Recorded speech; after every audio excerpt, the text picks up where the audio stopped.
So Bob jumps up at the crack of noon, yawns, and is ready to search for food. So he leaves his hole, and he has many obstacles he needs to get over on his trip to get his food. Luckily, Bob has a very tough chin, and that serves him well on his travels. Now, there's also some larger steps that Bob needs to get up, and on these he kind of gets up to them and then checks them out very thoroughly to make sure there's no danger at the top of the step. And this is about 30 times the normal speed, so he really spends a long time checking things out.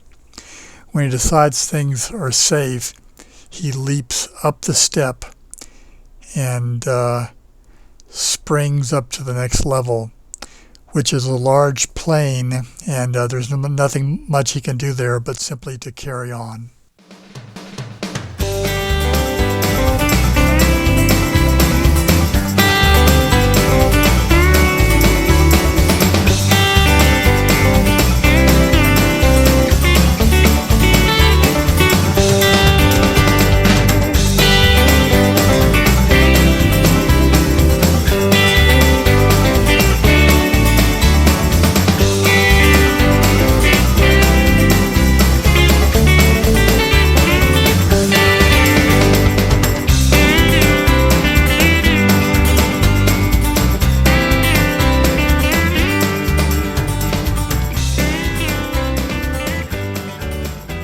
At this point, Bob has finally made it to the area where the food is.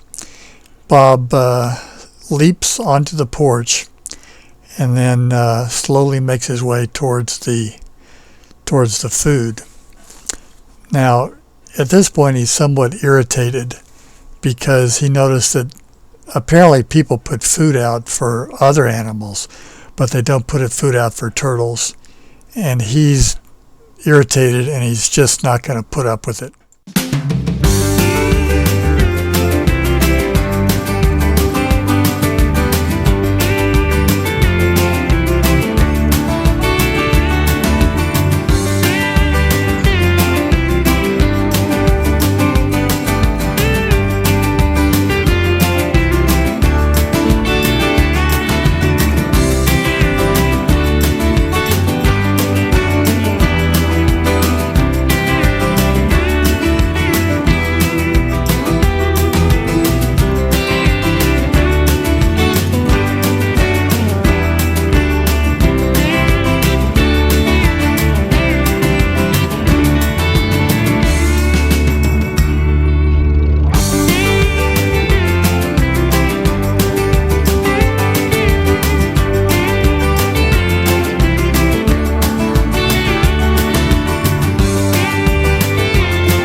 So Bob has a nice leisurely lunch in the grass after successfully getting his food, and then decides it's time he needs to start his journey back home.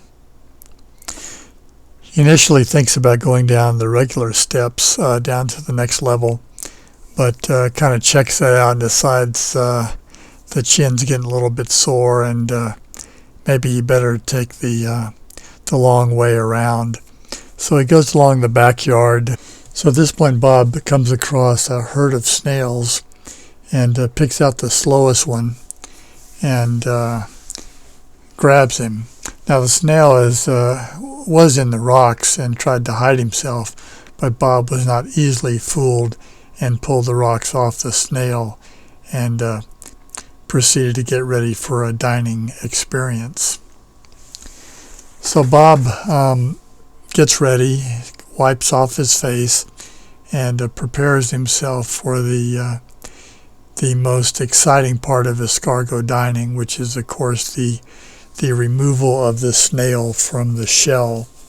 And he proceeds to do that like he had done it 100 times before. And you can see one of the snail's friends is nearby and sees what's going to happen, and runs off as fast as he can with his little snail non-legs to try to find some help. But unfortunately, even though he's going as fast as he can, he's not able to get any help in time to save his friend there, who Bob, you might say, had for dinner. The other snail and the other snails, in fact, were able to get away, so all was not lost. But for this one little snail, it was a very sad ending. Now, at this point, Bob was pretty full from eating the dog food and the snails, and decides it's time he just needs to go and head home and try to get a little, maybe a little afternoon nap. So he makes it back down to where his hole is, and positions himself for one last bonk on the chin, and then slowly saunters into his hole for a nice afternoon nap.